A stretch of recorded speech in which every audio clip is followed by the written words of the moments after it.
Ibuku datang jauh dari kampung, membawa 2 kardus oleh-oleh dengan tangannya yang sudah keriput. Belum sempat ia melepas sandal, ibu mertuaku menghardiknya. Disuruhnya ibuku turun ke dapur, makan di sana.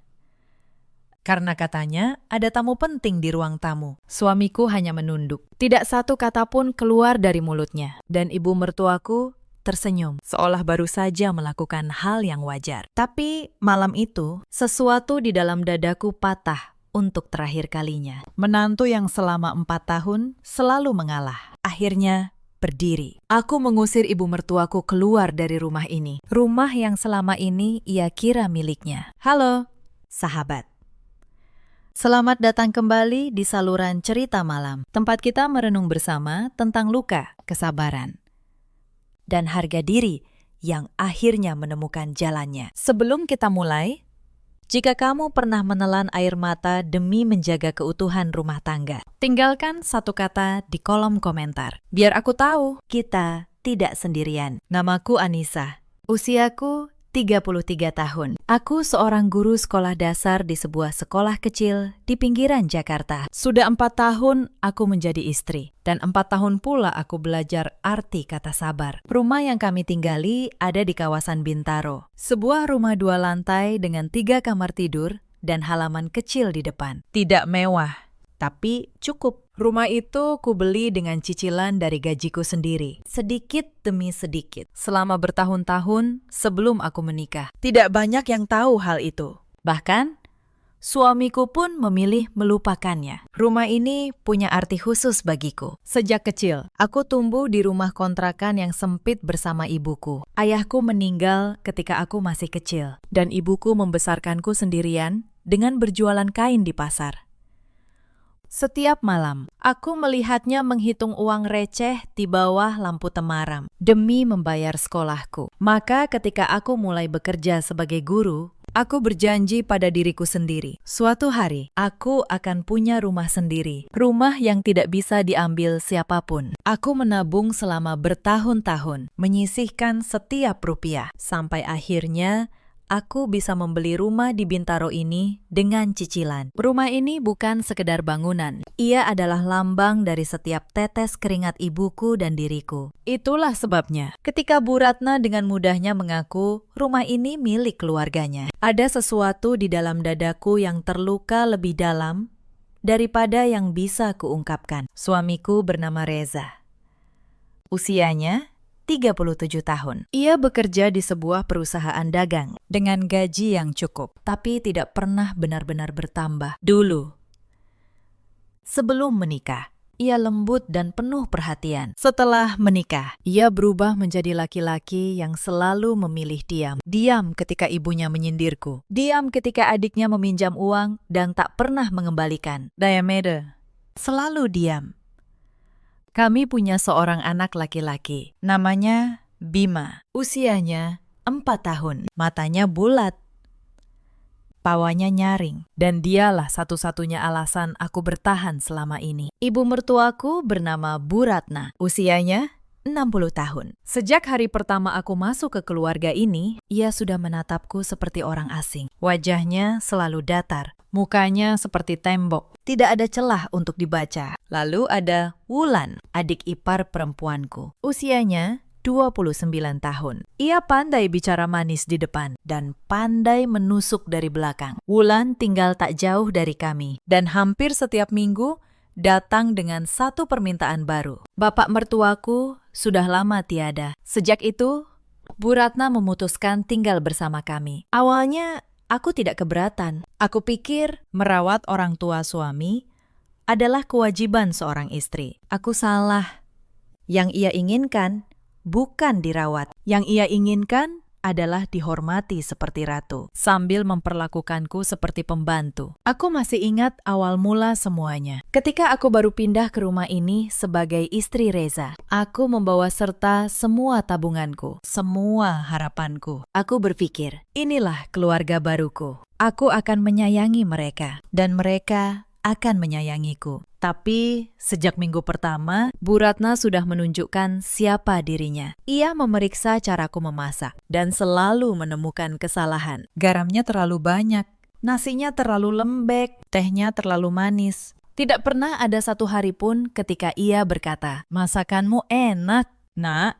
Aku mencoba bertanya pada Reza, apakah aku melakukan sesuatu yang salah? Reza hanya tertawa kecil. "Ibu memang begitu," katanya. "Nanti juga terbiasa." Tapi yang terbiasa bukan Bu Ratna. Yang terbiasa adalah aku. Menelan setiap kritik tanpa membela diri. Retakan pertama yang benar-benar kuingat terjadi pada tahun pertama pernikahan kami. Saat itu, aku sedang hamil Bima. Aku mengalami mual hebat setiap pagi dan tubuhku lemah.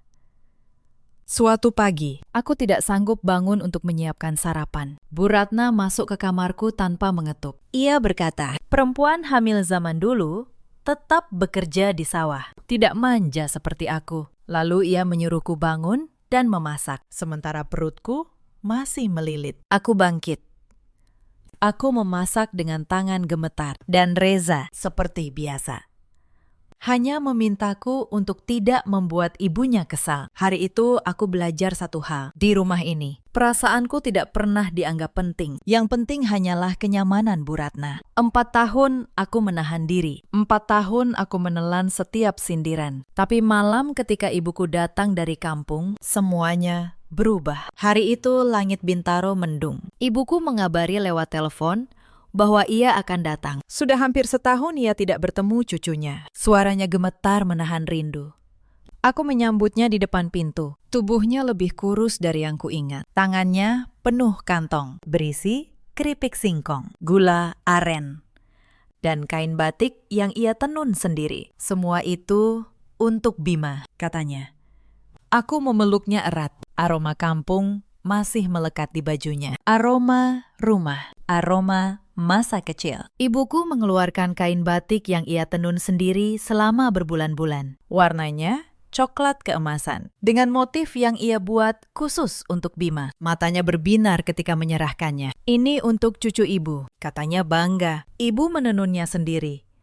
Tapi Wulan yang kebetulan lewat hanya melirik sekilas. Ia berkata dengan nada meremehkan bahwa kain seperti itu sudah ketinggalan zaman. Lalu ia menyarankan agar kain itu disimpan saja di gudang atau dijadikan lap. Ibuku terdiam.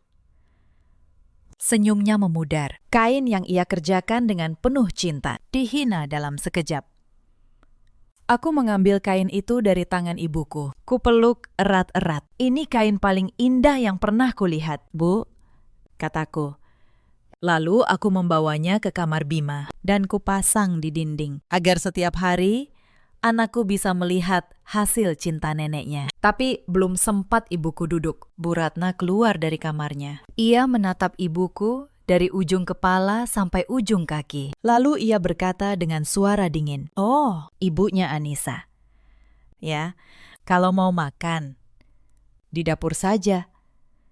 Di sini sedang ada tamu penting." Padahal tidak ada tamu. Yang ada hanya Wulan yang sedang menonton televisi sambil mengunyah kue. Ibuku tersenyum kaku. Ia mengangguk pelan, lalu berjalan ke arah dapur dengan kantong-kantong oleh-oleh masih di tangannya. Punggungnya membungkuk, seakan meminta maaf hanya karena ia ada di sana. Aku menatap suamiku. Reza hanya memandang layar ponselnya. Ia tidak bergerak. Ia tidak bicara. Dadaku terasa panas, tapi aku menahannya. Demi Bima, kataku pada diriku sendiri. Demi rumah tangga ini. Malam itu aku menemani ibuku makan di dapur. Lantainya dingin, lampunya redup. Ibuku makan dengan tenang, seolah tidak terjadi apa-apa. Tidak apa-apa, Nak, katanya pelan.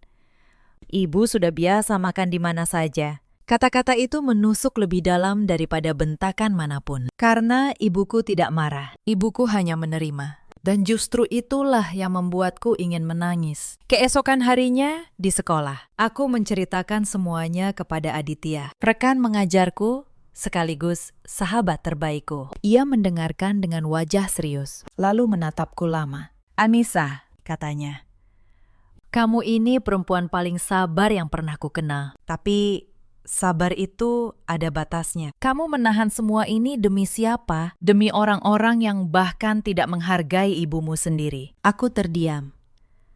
Aku tidak punya jawaban. Aditya melanjutkan. Aku tidak menyuruhmu marah, tapi setidaknya jangan biarkan dirimu hilang di tengah orang-orang yang tidak pernah melihatmu sebagai manusia. Kata-kata Aditya menemaniku sepanjang hari. Untuk pertama kalinya, aku mulai berpikir, mungkin diam bukan satu-satunya cara untuk menjaga keluarga. Mungkin ada cara lain, cara yang lebih jujur pada diriku sendiri. Tapi aku tidak tahu. Malam itu baru permulaan. Keesokan paginya, Bu Ratna mengadakan arisan kecil di ruang tamu. Beberapa tetangga datang.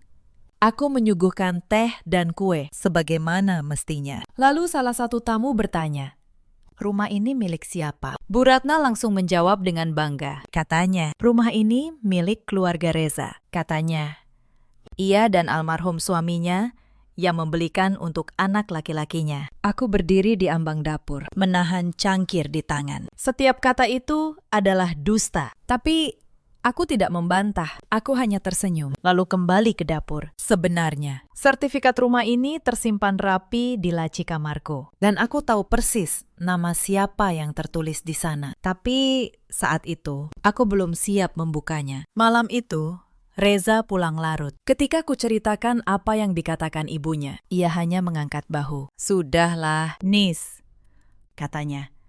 "Apa salahnya ibu bicara begitu? Toh, kita satu keluarga." Aku menatapnya lama. Satu keluarga, tapi mengapa hanya aku yang harus mengalah? Beberapa hari kemudian, ada kejadian lain yang membuatku semakin paham posisiku di rumah ini. Sore itu, aku memasak ayam goreng kesukaan Bima. Aku menyiapkan 2 potong paha untuk anakku, karena ia memang masih kecil dan butuh makan banyak. Tapi Bu Ratna mengambil kedua potongan itu dari piring Bima. Ia berkata, "Anak kecil tidak boleh dimanjakan." Lalu, ia memberikan potongan terbaik itu kepada Wulan, yang saat itu sedang bertamu. Bima menangis.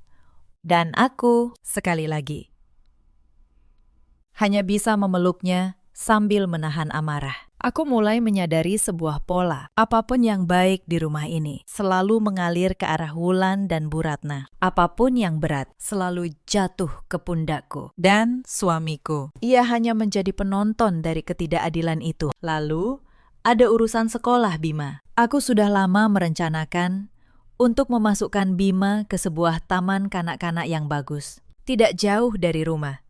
Aku sudah menabung untuk itu, tapi ketika ku sampaikan rencana itu, Bu Ratna menentang keras. Ia bilang, "Untuk apa menghamburkan uang untuk sekolah anak sekecil itu?" Ia bilang, "Lebih baik uang itu dipakai untuk keperluan keluarga," yang artinya untuk keinginan Wulan. Reza, seperti yang sudah bisa kutebak, lebih memilih sependapat dengan ibunya. Tapi kali ini, aku tidak menyerah. Bima adalah anakku. Maka diam-diam, aku tetap mendaftarkannya dengan uangku sendiri, tanpa memberitahu siapapun. Itulah pertama kalinya aku belajar bahwa untuk melindungi orang yang kucintai, kadang aku harus berani bergerak dalam diam. Ada satu malam lagi yang tak akan kulupakan. Aku jatuh sakit, demam tinggi, kepalaku berat, dan tubuhku menggigil. Aku berbaring di kamar, hampir tidak bisa bangun. Tapi malam itu tidak ada yang peduli. Bu Ratna malah mengetuk pintu, menanyakan kapan makan malam siap. Ketika ku bilang aku sedang sakit, ia mendengus. Ia berkata, dulu ketika ia sakit pun, ia tetap mengurus rumah.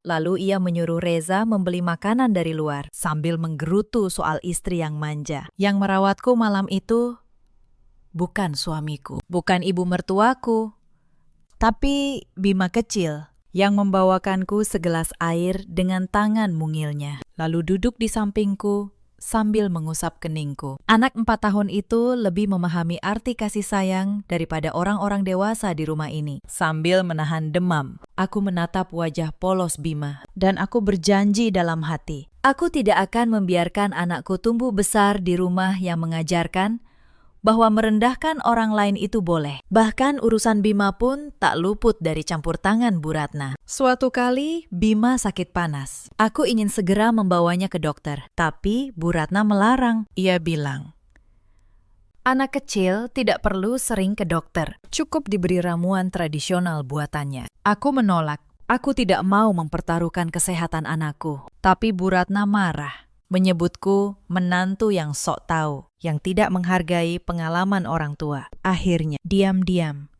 aku tetap membawa Bima ke dokter sendiri. Ternyata ia mengalami infeksi yang butuh penanganan segera. Dokter berkata, untung aku segera membawanya. Jika terlambat, kondisinya bisa lebih buruk. Aku pulang dengan hati bergetar, membayangkan apa yang bisa terjadi jika aku menuruti Bu Ratna. Sejak hari itu, aku berhenti mempercayakan keputusan apapun tentang Bima kepada mereka. Minggu berikutnya, masalah uang mulai muncul. Selama ini, akulah yang mengatur belanja rumah. Gaji Reza dan gajiku digabung. Lalu kuatur dengan hati-hati untuk cicilan, sekolah, Bima, dan kebutuhan sehari-hari. Tapi pagi itu, Bu Ratna memanggilku ke ruang tengah. Ia berkata, mulai sekarang, biar Wulan yang memegang uang belanja. Alasannya, Wulan lebih pandai berhemat. Padahal semua orang tahu, Wulan paling boros di rumah ini. Aku mencoba menjelaskan, tapi Bu Ratna memotong. Kamu ini menantu.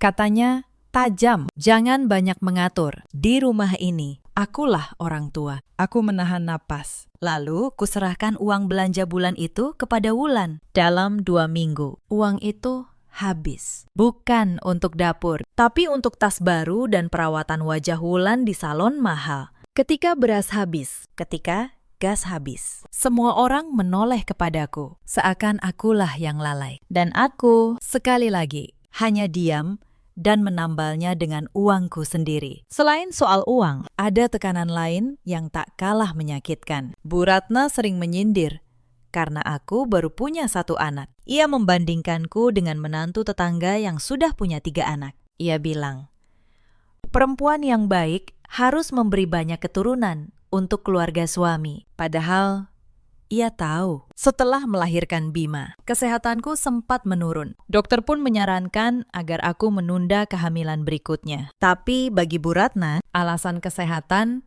itu hanya dalih. Ia terus menekan, bahkan di depan tamu, membuatku merasa seperti perempuan yang gagal. Aku ingat satu sore, ketika ia berkata di hadapan beberapa kerabat, bahwa mungkin Reza salah memilih istri, bahwa mungkin ada perempuan lain yang lebih pantas. Kata-kata itu diucapkannya sambil tersenyum, seakan hanya gurauan. Tapi aku tahu, tidak ada satupun bagian darinya yang bercanda. Reza mendengar semua itu, dan ia tetap diam. Malam itu, aku mulai mencatat setiap rupiah yang keluar, setiap janji yang tak ditepati, setiap penghinaan yang kuterima. Aku belum tahu untuk apa. Aku hanya merasa, suatu hari catatan ini akan berguna. Tidak lama setelah itu, Wulan datang dengan wajah memelas. Ia bilang ingin membuka usaha kecil. Katanya butuh modal 50 juta. Ia berjanji akan mengembalikannya dalam 3 bulan. Aku ragu. Tapi Bu Ratna ikut menekan. Masa kakak ipar tega tidak membantu adiknya sendiri? Katanya.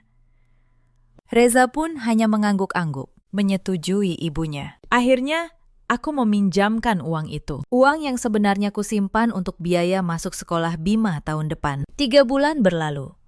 Lalu, 6 bulan. Wulan tidak pernah menyinggung soal uang itu lagi. Usaha yang ia janjikan pun tidak pernah ada. Ketika sekali kutanya dengan halus, ia malah tersinggung. Mbak ini hitung-hitungan sekali, katanya sambil membuang muka. Dan Bu Ratna, seperti biasa, membela anak kandungnya. Aku mulai mengerti, di rumah ini, darah daging selalu benar dan menantu selalu salah. Menjelang Lebaran tahun itu, ada satu kejadian yang masih membekas di hatiku sampai sekarang. Ibuku menelpon dari kampung. Suaranya ceria. Ia bercerita bahwa ia sudah menyiapkan sedikit uang dari hasil menjual hasil kebun untuk THR Bima. Kebetulan saat itu, telepon dalam keadaan pengeras suara dan Bu Ratna mendengarnya. Setelah teleponnya selesai, Bu Ratna mencibir. Ia bilang, paling-paling uang dari kampung tidak seberapa. Ia membandingkannya dengan THR yang katanya pernah ia berikan, yang nilainya jauh lebih besar. Aku tahu itu tidak benar, tapi yang membuatku sakit bukan soal besar kecilnya uang. Yang membuatku sakit adalah cara Bu Ratna meremehkan ketulusan ibuku yang menyisihkan uang receh demi cucunya. Malam itu, aku menelpon ibuku kembali. Aku bilang, tidak usah repot-repot membawa apapun. Tapi ibuku tertawa di seberang sana. Tidak apa-apa, nak, katanya.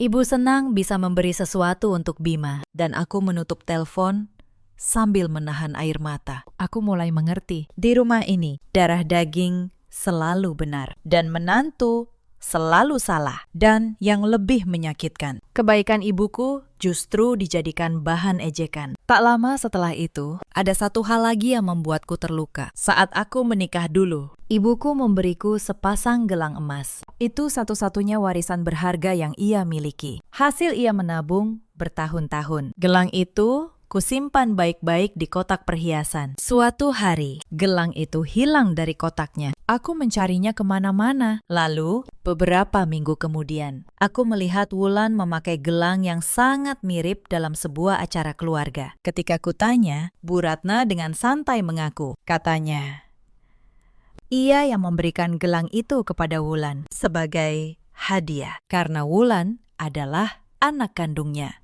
Aku tidak bisa berkata-kata. Gelang dari ibuku yang penuh kenangan dan cinta diberikan begitu saja kepada orang lain tanpa izin. Seakan itu miliknya sendiri. Ketika aku protes, Bu Ratna malah menuduhku pelit dan hitung-hitungan terhadap adik ipar sendiri. Malam itu, aku menelepon ibuku dan tidak kuceritakan soal gelang itu. Aku tidak ingin ia bersedih. Tapi di dalam hati, luka itu kucatat juga bersama luka-luka yang lain yang semakin lama semakin menumpuk. Suatu hari, Bu Ratna meminta agar aku berhenti mengajar. Alasannya, katanya, seorang istri seharusnya di rumah saja, mengurus suami dan mertua. Ia bilang, gaji guru tidak seberapa dan lebih baik aku fokus melayani keluarga. Aku tahu apa maksud sebenarnya. Pekerjaan itu adalah satu-satunya hal yang membuatku berdiri di atas kakiku sendiri. Selama aku punya penghasilan, aku punya suara. Dan itulah yang ingin mereka rampas. Aku menolak dengan halus. Aku bilang, mengajar adalah panggilan hatiku. Tapi Bu Ratna marah besar. Ia menuduhku lebih mementingkan murid-murid orang lain daripada keluargaku sendiri. Ia bahkan menghasut Reza. Mengatakan bahwa istri yang baik tidak akan membantah mertuanya. Reza, untuk sesaat, ikut menekanku. Ia bilang, mungkin ibunya benar. Mungkin aku terlalu sibuk. Aku menatapnya dengan kecewa.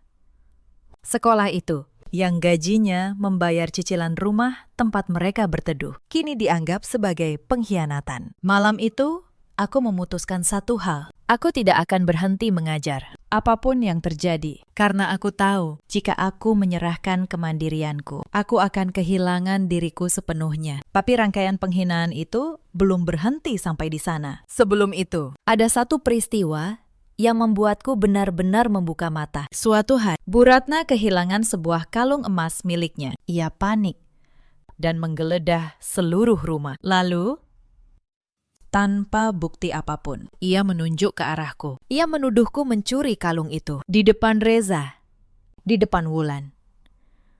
Ia berkata bahwa hanya aku yang punya akses ke kamarnya. Aku terkejut.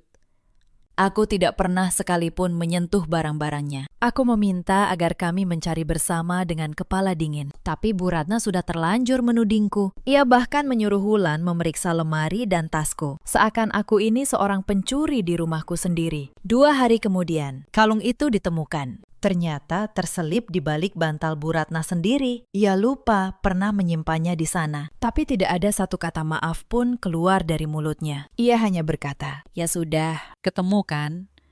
Seolah tuduhan yang mencoreng harga diriku itu tidak pernah terjadi. Reza, lagi. Diameter. Tidak ada pembelaan, tidak ada perlindungan. Malam itu, aku menangis dalam diam. Dan untuk pertama kalinya, aku bertanya pada diriku sendiri, sampai kapan aku sanggup bertahan? Beberapa hari setelah itu, aku mengetahui hal lain yang membuat dadaku sesak. Seorang tetangga dengan ragu-ragu memberitahuku bahwa Wulan sering membicarakan keburukanku di grup arisan ibu-ibu. Katanya, Wulan menyebutku menantu yang sombong, yang merasa kaya karena punya gaji sendiri, yang tidak menghormati mertua. Aku terkejut.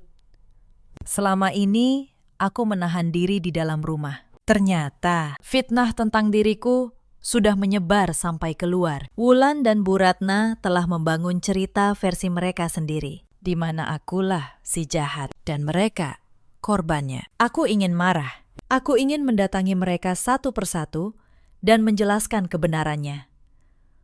Tapi aku tahu, kata-kata melawan kata-kata hanya akan menjadi pertengkaran tanpa akhir. Yang kubutuhkan bukan adu mulut. Yang kubutuhkan adalah bukti. Bukti yang tidak bisa dibantah oleh siapapun. Mulai saat itu, tekadku semakin bulat. Aku tidak akan lagi membela diri dengan air mata. Aku akan membela diri dengan kebenaran yang hitam di atas putih. Kali ini, Bu Ratna bahkan tidak menyediakan kamar untuknya. Ia menyuruh ibuku tidur di ruang belakang. Ruang yang biasa dipakai menyimpan barang-barang bekas. Dengan alasan, kamar tamu sedang penuh. Aku tahu itu bohong. Kamar tamu kosong. Tapi ibuku, dengan senyum yang selalu ia paksakan, berkata bahwa ia tidak keberatan. Malam itu, aku diam-diam memindahkan kasur lipat ke ruang belakang dan tidur menemani ibuku di sana, agar ia tidak merasa sendirian. Sambil memandang langit-langit yang berdebu, aku berbisik dalam hati, "Bu,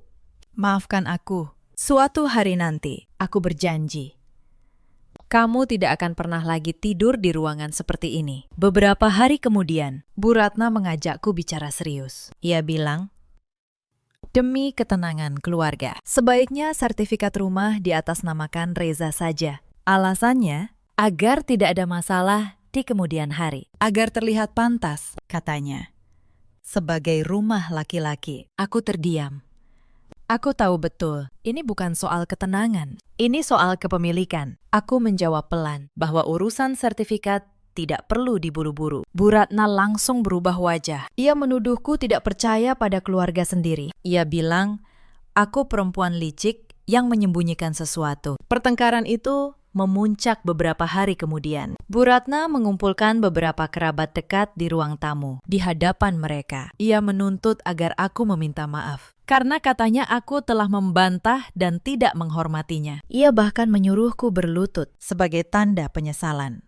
Aku berdiri kaku, air mataku mengalir. Bukan karena takut, tapi karena marah yang tertahan. Saat itu, Reza ada di sana. Ia melihat istrinya dipermalukan di depan banyak orang. Dan ia, seperti biasa, memilih menunduk. Aku tidak berlutut. Aku hanya berkata pelan bahwa aku tidak melakukan kesalahan yang perlu disesali. Bu Ratna semakin murka. Ia mengancam, jika aku tidak menurut, ia akan menyuruh Reza menceraikanku dan mengusirku dari rumah ini. Ancaman itu membuatku hampir tertawa getir. Mengusirku dari rumahku sendiri. Mereka bahkan tidak tahu, atau pura-pura tidak tahu, nama siapa yang tertulis di sertifikat rumah ini. Dan di saat itulah, sepotong rencana mulai terbentuk di kepalaku. Jika suatu hari mereka benar-benar ingin tahu siapa pemilik rumah ini, aku akan menunjukkannya pada waktu yang tepat, di depan semua orang. Malam itu, untuk pertama kalinya, aku tidak bisa tidur. Aku membuka laci kamarku,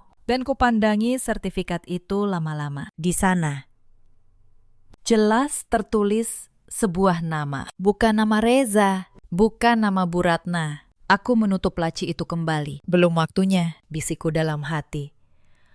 Keesokan harinya, aku diam-diam menemui seorang notaris kenalanku. Namanya Pak Tono. Aku menanyakan, apa yang bisa terjadi jika seseorang mencoba memindahkan kepemilikan tanpa izin pemiliknya? Pak Tono menjelaskan dengan tenang. Lalu ia berkata, selama dokumen asli ada di tanganku, tidak ada yang bisa berbuat apa-apa. Aku pulang dari kantor notaris dengan hati sedikit lebih tenang. Tapi aku belum tahu di rumah sebuah rencana lain sedang disusun. Sekitar waktu itu pula, aku menemukan hal lain yang mengguncang kepercayaanku pada Reza. Suatu malam, ketika memeriksa buku tabungan bersama kami, aku melihat ada penarikan besar yang tidak kukenali. Jumlahnya 10 juta rupiah. Aku bertanya pada Reza. Mula-mula ia mengelak. Lalu, setelah kudesak, ia mengaku.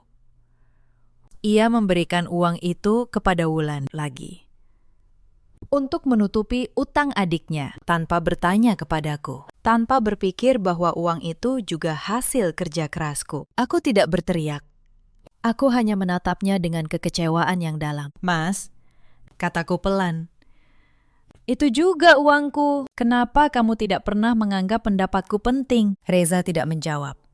Ia hanya berkata, mereka keluargaku. Nis, seakan aku bukan bagian dari keluarganya. Malam itu aku menyadari sesuatu yang pahit. Di mata Reza, garis keluarga itu jelas. Ibunya dan adiknya di satu sisi. Dan aku, istri yang menanggung semua beban, berada di luar garis itu. Beberapa hari kemudian, aku pulang lebih cepat dari sekolah karena Bima demam. Ketika aku buka pintu kamar, aku melihat Wulan sedang berdiri di depan laciku. Tangannya memegang ponsel, dan layar ponsel itu mengarah ke sertifikat rumahku. Ia sedang memotretnya. Wulan terkejut melihatku.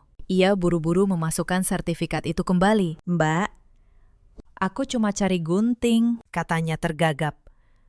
Tapi matanya tidak bisa berbohong. Aku tidak berteriak. Aku hanya menatapnya dingin. Lalu menyuruhnya keluar dari kamarku. Malam itu, aku memindahkan sertifikat asli ke tempat yang jauh lebih aman. Dan untuk pertama kalinya, aku merasa perang yang sesungguhnya sudah dimulai. Aku menelpon Pak Tono kembali. Aku ceritakan apa yang kulihat. Ia menyarankan agar aku menyimpan semua bukti. Foto, catatan keuangan, bahkan rekaman jika perlu. Orang seperti itu, katanya, baru berhenti kalau dihadapkan dengan hitam di atas putih. Maka diam-diam, aku mulai bersiap. Aku menyalin semua catatan keuanganku. Aku mengumpulkan bukti transfer pinjaman Wulan. Aku bahkan memasang sebuah kamera kecil di ruang tamu. Dengan alasan untuk mengawasi Bima ketika ia bermain. Setiap malam, setelah semua orang tidur, aku duduk di meja dapur dengan lampu kecil. Aku menyusun semua dokumen ke dalam sebuah map coklat. Sertifikat asli, bukti cicilan 4 tahun, kwitansi pinjaman Wulan, foto saat Wulan memotret laciku. Semua kutata rapi, satu persatu. Aku juga menemui Pak Tono sekali lagi. Ia membantuku memastikan bahwa secara hukum, posisiku sangat kuat. Rumah ini sah atas namaku. Tidak ada surat, tidak ada tanda tangan yang bisa mengubah kenyataan itu tanpa persetujuanku. Pak Tono menatapku dengan wajah serius. Anissa, katanya, kamu sudah bersabar lebih dari cukup. Tapi ingat, kesabaran tanpa batas itu bukan kebaikan. Itu hanya memberi ruang bagi orang lain untuk terus melukaimu. Kata-kata itu menempel di kepalaku selama berhari-hari. Aku tidak tahu kapan semua ini akan kupakai. Tapi aku tahu, hari itu pasti akan datang. Dan hari itu datang lebih cepat dari dugaanku. Lebaran tinggal beberapa hari lagi. Bu Ratna mengumumkan bahwa seluruh keluarga besar akan berkumpul di rumah kami untuk acara halal bihalal. Lebih dari 20 orang, saudara dari pihak Reza, dari kampung, dari kota. Semua diundang. Dan tentu saja, semua persiapan dibebankan kepadaku. Memasak, membersihkan, menyiapkan kamar untuk yang menginap. Selama 3 hari, aku hampir tidak tidur. Selama persiapan itu pun, Bu Ratna tidak berhenti mengkritik. Rendangku kurang berminyak. Opor ayamku kurang gurih. Kue nastar yang kubuat katanya terlalu keras. Sementara Wulan, ia hanya duduk sambil memainkan ponselnya. Sesekali memberi perintah seolah ia nyonya rumah. Aku diam. Aku mengiyakan semuanya. Tapi di dalam hatiku, aku terus menghitung. Bukan hanya rupiah yang telah kukeluarkan, tapi juga setiap luka yang telah kutelan selama 4 tahun ini. Aku juga mengundang ibuku. Aku ingin ibuku merasakan kehangatan Lebaran bersama cucunya. Aku berharap dengan banyaknya tamu, mungkin Bu Ratna akan menahan diri. Aku salah lagi. Hari Lebaran tiba. Rumah penuh dengan tawa dan aroma rendang serta opor ayam. Ibuku datang pagi-pagi, mengenakan kebaya terbaiknya yang sudah pudar warnanya. Ia membantu di dapur tanpa diminta, mengupas bawang, mengaduk kuah, mencuci piring. Lebih dari 20 kerabat memenuhi rumah. Ada paman dan bibi dari pihak Reza. Ada sepupu-sepupu yang membawa anak-anak mereka. Ada pula tetangga yang datang bersilaturahmi. Suara takbir masih terdengar samar dari masjid di kejauhan. Anak-anak berlarian. Orang dewasa bertukar cerita. Dan meja makan penuh dengan hidangan. Bu Ratna duduk di tengah ruangan, mengenakan baju baru, menerima salam dan ucapan dari para tamu. Seakan ia ratu di istananya. Wulan sibuk berfoto, memamerkan suasana lebaran di rumah yang ia sebut sebagai rumah keluarganya. Sementara aku dan ibuku, kami sibuk di dapur, memastikan semua tamu terlayani. Untuk sesaat, aku berharap hari itu akan berjalan damai. Aku berharap di tengah keramaian dan suasana suci lebaran, hati Bu Ratna akan melembut. Tapi harapan itu, sekali lagi, hanya tinggal harapan. Lalu, di tengah keramaian, terjadilah hal itu. Salah satu kerabat memuji masakan di meja. Bu Ratna dengan cepat mengambil pujian itu untuk dirinya. Tapi seorang tante yang jujur menimpali bahwa sebagian besar masakan itu dibuat oleh ibuku. Wajah Bu Ratna langsung berubah. Ia menatap ibuku yang sedang membawa tumpukan piring kotor ke dapur. Lalu dengan suara keras, di depan semua orang, ia berkata, "Ya memang sudah seharusnya. Orang kampung kan memang lebih cocok di dapur." Ruangan mendadak hening. Beberapa kerabat saling pandang. Ibuku berhenti melangkah. Tangannya gemetar memegang piring.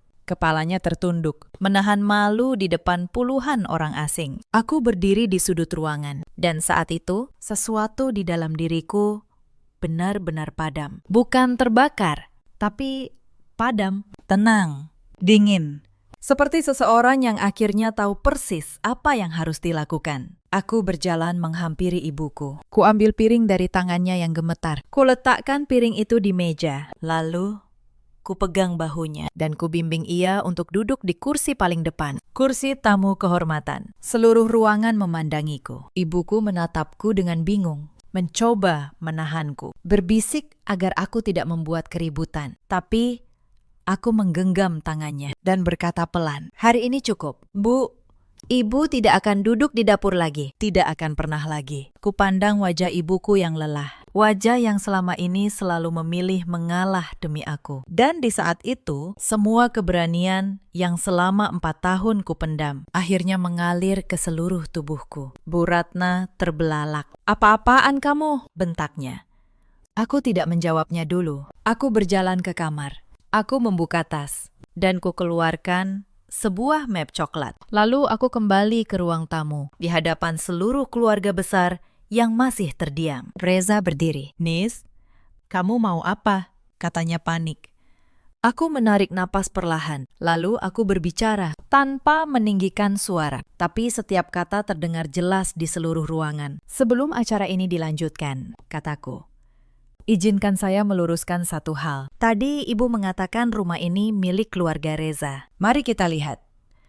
Apa benar begitu?" Aku membuka map itu dan kuletakkan selembar dokumen di atas meja di tengah semua orang. Sertifikat rumah. Aku membiarkan mereka membaca sendiri nama yang tertulis di sana. Bukan nama Reza, bukan nama Bu Ratna. Yang tertulis di sana hanya satu nama, namaku. Suasana berubah total. Beberapa kerabat mendekat, membaca dengan mata melebar. Ada yang berbisik. Ada yang menutup mulut karena terkejut. Wajah Bu Ratna memucat. Reza terduduk di kursi.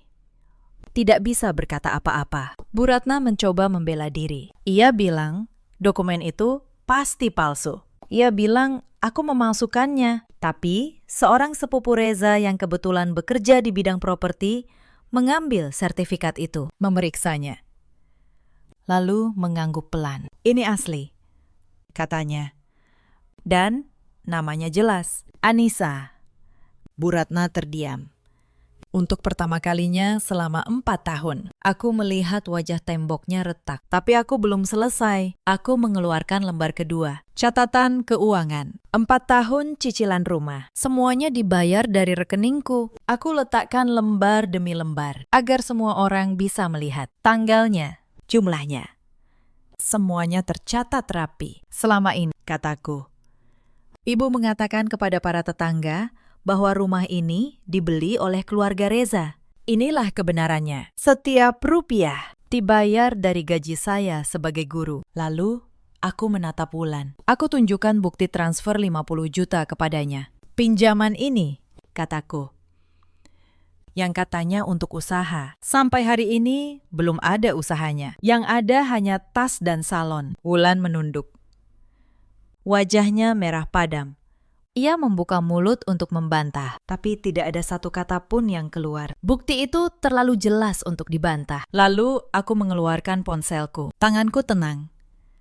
Sama sekali tidak gemetar. Aku memutar sebuah rekaman. Suara Bu Ratna terdengar jelas ketika ia mengusir ibuku ke dapur di malam pertama. Lalu, rekaman tadi siang. Ketika ia menghina ibuku sebagai orang kampung di depan semua orang. Ruangan benar-benar senyap. Hanya terdengar suara dari rekaman itu. Memantul di dinding rumah yang ternyata bukan milik mereka. Beberapa kerabat menoleh ke arah ibuku yang masih duduk di kursi kehormatan dengan tatapan iba dan malu. Aku menutup ponselku.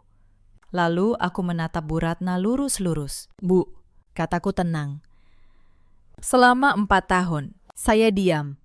Saya kira diam itu sama dengan menjaga keluarga. Ternyata saya keliru. Diam saya hanya membuat ibu merasa berhak menghina orang yang saya cintai. Aku menoleh kepada Reza. Dan kamu, kataku. Kamu suamiku, tapi setiap kali ibumu merendahkan ibuku, kamu memilih menunduk pada ponselmu. Aku tidak butuh laki-laki seperti itu di rumahku. Aku berdiri tegak, lalu dengan suara yang tenang, namun tak bisa dibantah, aku berkata, rumah ini atas nama saya, maka mulai hari ini saya minta ibu dan siapapun yang merasa rumah ini bukan milik saya untuk keluar dari sini.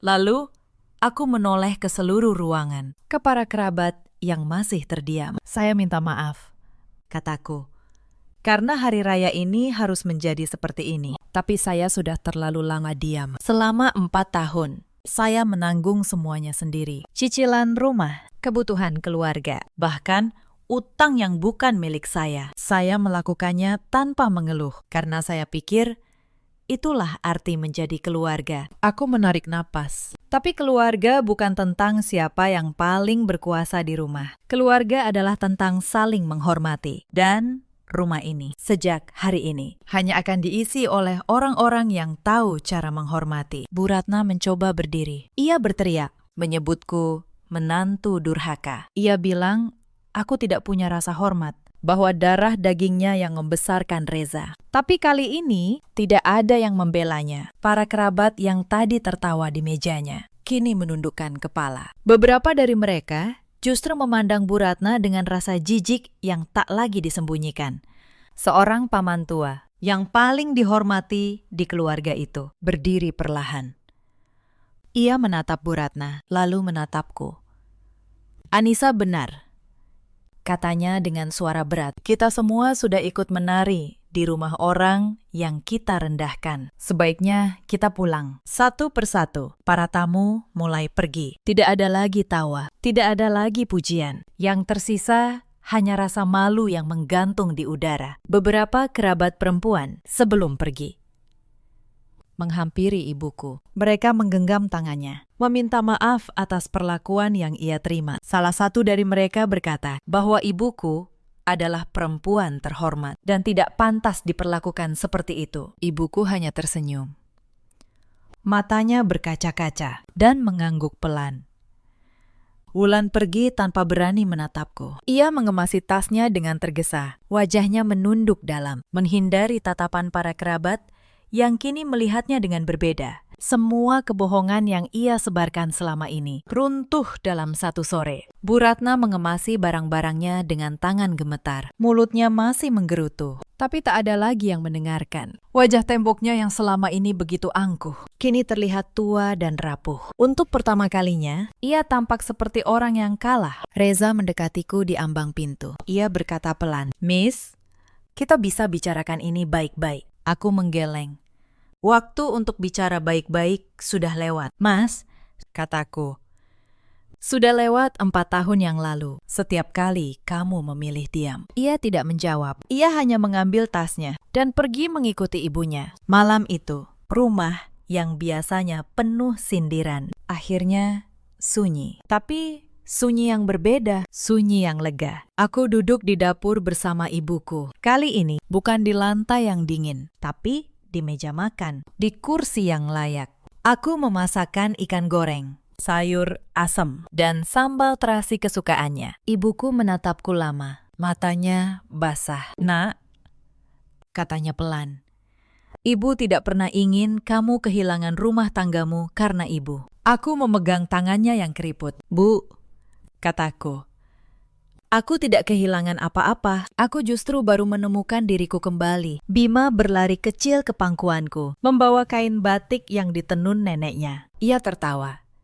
Tidak mengerti apa yang baru saja terjadi, tapi tawanya itulah yang membuat malam itu terasa utuh. Beberapa bulan kemudian, proses perceraianku dengan Reza selesai. Ia tidak banyak melawan. Mungkin ia tahu, ia tidak punya apa-apa untuk dipertahankan sebelum semuanya benar-benar berakhir. Reza sempat datang sekali lagi. Ia berdiri di depan pintu dengan wajah yang jauh lebih tua dari usianya. Ia meminta maaf. Katanya, ia baru menyadari betapa banyak yang telah kulakukan untuk keluarganya. Katanya, ia menyesal selama ini hanya diam. Aku mendengarkannya sampai selesai. Lalu aku berkata dengan tenang bahwa penyesalan yang datang setelah semuanya hancur tidak bisa lagi membangun apa yang sudah runtuh. Aku tidak membencinya, tapi aku juga tidak bisa kembali. Ia mengangguk pelan, lalu pergi untuk terakhir kalinya. Kabarnya, Bu Ratna kini tinggal berpindah-pindah di rumah anak-anaknya, dan tidak ada satupun yang betah lama menampungnya. Sikap yang dulu ia tunjukkan padaku, kini ia terima dari menantu-menantunya yang lain. Mungkin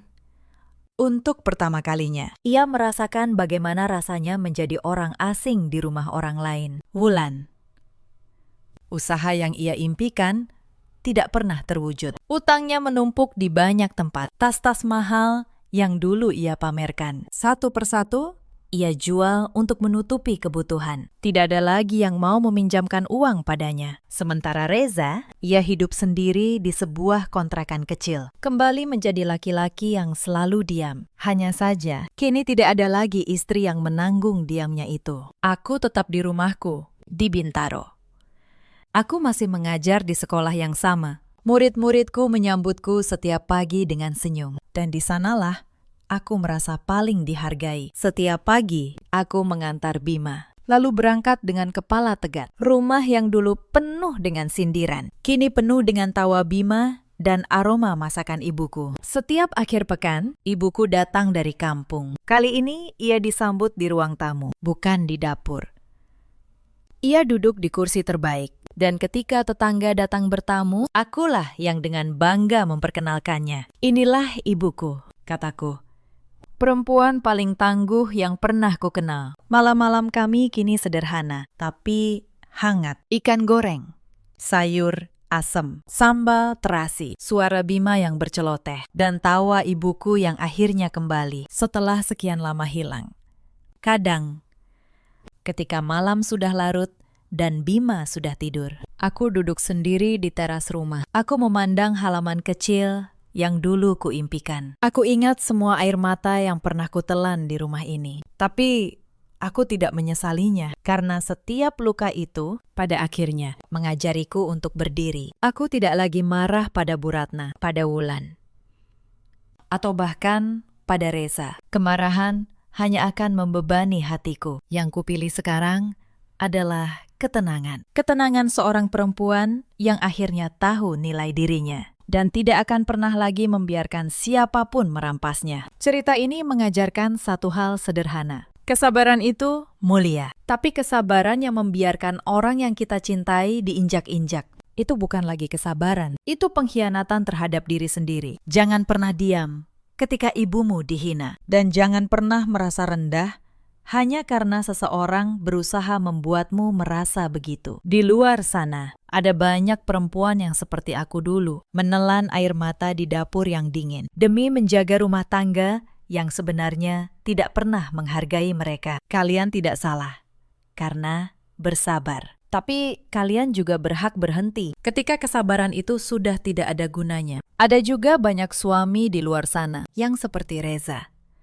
Memilih diam, mengira diam itu netral. Padahal diam di hadapan kezaliman adalah memihak kepada yang zolim. Dan ada pula para ibu mertua yang lupa bahwa menantu juga punya ibu. Bahwa perempuan yang mereka rendahkan dulu juga dibesarkan dengan susah payah oleh seorang ibu di sebuah kampung yang jauh. Aku menceritakan kisah ini bukan untuk mengajak siapapun membenci, tapi untuk mengingatkan bahwa tidak ada seorang pun yang dilahirkan untuk direndahkan, terutama seorang ibu. Mereka tidak butuh dikasihani. Mereka hanya butuh diperlakukan sebagai manusia yang punya perasaan, punya batas, dan punya harga diri. Jika kamu pernah harus menelan air mata melihat ibumu dianggap orang asing di rumahnya sendiri, maka ketahuilah, kamu tidak sendirian. Aku pernah mengalaminya, dan aku tahu kita selalu bisa memulai kembali dengan melangkah pergi, mengangkat kepala, dan hidup dengan lebih terhormat. Dalam hidup, kita selalu punya pilihan. Kita bisa terus diam atau kita bisa berdiri. Ceritakan kisah kalian di kolom komentar agar kita tahu kita tidak sendirian dalam diam. Terima kasih sudah menemani sampai akhir. Malam pertama saya menjadi menantu. Ibu mertua meletakkan sebuah buku tipis di atas meja makan. Sampulnya coklat lusuh. Di halaman pertama tertulis satu kalimat. Menantu adalah orang paling rendah di rumah ini. Bu Hartini tersenyum saat saya membaca baris itu. Senyum seorang ratu yang menanti seorang budak menunduk. Saya membalas senyumnya. Saya bilang, "Baik, Bu, saya mengerti." Saya tidak menangis. Saya tidak membantah. Saya hanya menutup buku itu pelan, lalu menatanya kembali ke tengah meja. Sebab saya tahu sesuatu yang tidak diketahui siapapun di rumah itu. Malam itu, 30 hari kemudian, Bu Hartini berdiri di ruang tamu yang sama. Tangannya gemetar memegang selembar surat resmi. Wajahnya pucat seperti kertas. Dan untuk pertama kalinya, dia memanggil nama saya tanpa nada perintah. Tapi saya sudah mengemas koper saya. Halo, sahabat kisah. Selamat datang kembali di kanal ini. Kalau cerita malam ini menyentuh hati Anda, jangan lupa tinggalkan komentar di bawah. Mari kita mulai.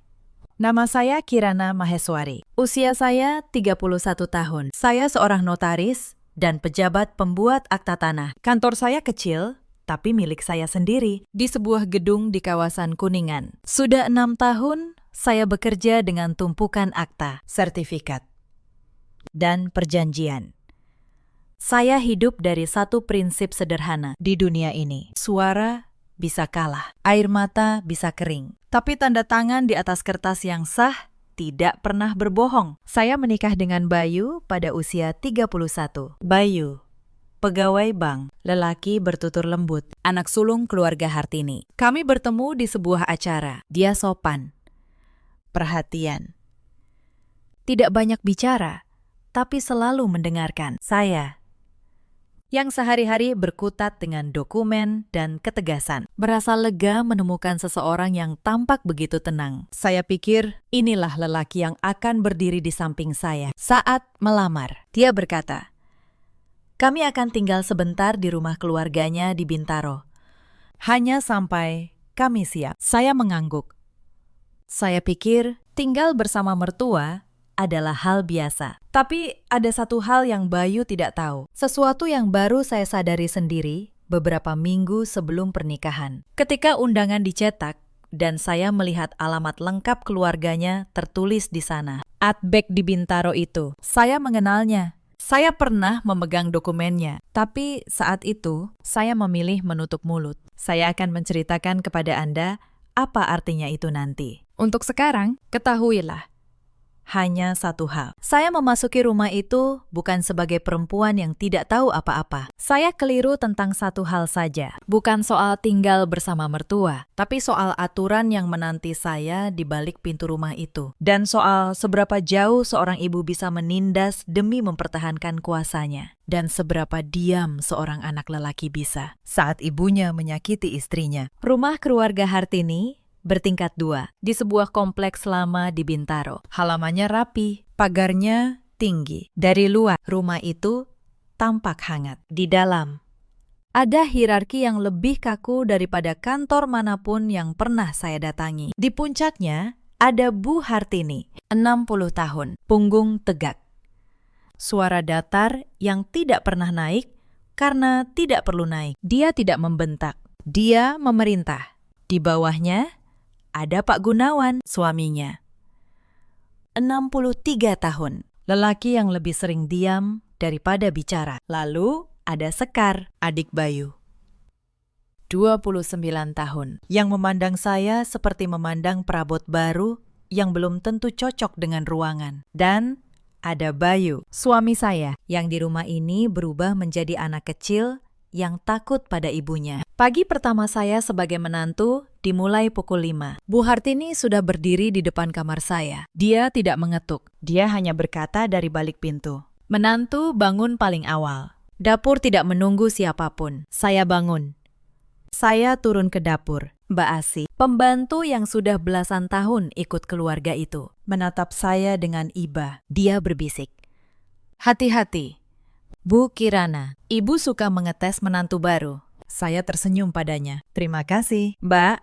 Hari itu saya memasak untuk 7 orang. Lalu saya menata meja. Lalu saya berdiri di sudut, menunggu. Sebab di buku aturan itu sudah tertulis, menantu makan paling akhir setelah semua yang lebih tua selesai. Setelah meja dibersihkan, setelah piring dicuci. Saya berdiri menonton mereka makan. Bu Hartini menyendok nasi pelan, sengaja pelan, sambil sesekali melirik ke arah saya. Menunggu retak di wajah saya. Sekar mengobrol ringan, tertawa. Tidak sekalipun menawari saya duduk. Bayu menunduk ke piringnya, tidak menatap saya. Saya tidak retak. Saya hanya mencatat di kepala saya. Semua ini menjadi baris-baris rapi, seperti klausul dalam sebuah kontrak. Tanggal, kejadian, pelaku, saksi. Aturan di rumah itu bukan hanya soal makan. Hari pertama, Bu Hartini membacakan semuanya untuk saya, satu persatu, seperti seorang hakim membacakan vonis. Menantu tidak boleh tidur sebelum semua lampu rumah dimatikan. Menantu tidak boleh memakai ruang tamu untuk menerima tamunya sendiri. Menantu tidak boleh keluar lebih dari 2 jam tanpa izin. Menantu memanggil semua orang yang lebih tua dengan menunduk. Menantu tidak duduk di kursi utama, tidak makan lebih dulu, tidak bicara lebih keras dari ibu mertua. "Apa kamu mengerti?" tanya Bu Hartini di akhir. "Saya mengerti, Bu," jawab saya.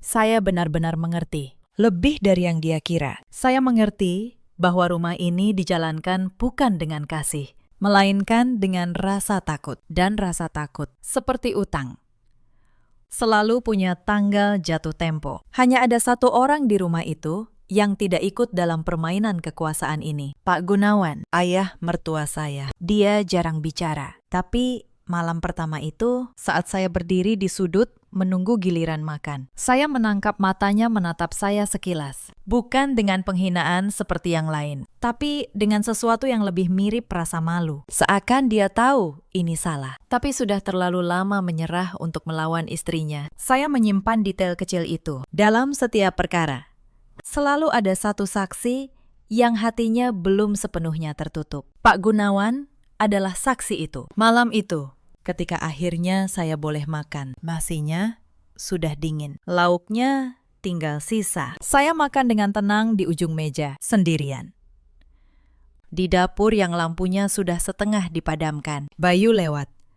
Dia melihat saya. Dia tidak berhenti. Itu malam, saya berhenti berharap pada Bayu dan mulai berhitung sendiri. Saya tahu banyak perempuan di posisi saya akan menangis malam itu. Saya tidak menyalahkan mereka, tapi saya memilih cara lain. Saya membuka buku catatan kecil yang selalu saya bawa. Buku yang sama yang saya pakai mencatat detail klien. Di halaman baru, saya menulis judul Rumah Bintaro. Lalu, saya mulai mencatat. Bukan dengan amarah, dengan ketelitian seorang notaris yang sedang menyusun berkas perkara. Hari-hari berikutnya, aturan itu bukan melonggar, aturan itu mengeras. Bu Hartini menempel daftar tugas di pintu dapur. Tulisan tangannya rapi, seperti dia menulis sebuah undang-undang, menyapu 2 lantai sebelum subuh, mencuci semua pakaian keluarga, termasuk pakaian Sekar, menyetrika kemeja Pak Gunawan, menyiapkan 3 kali makan.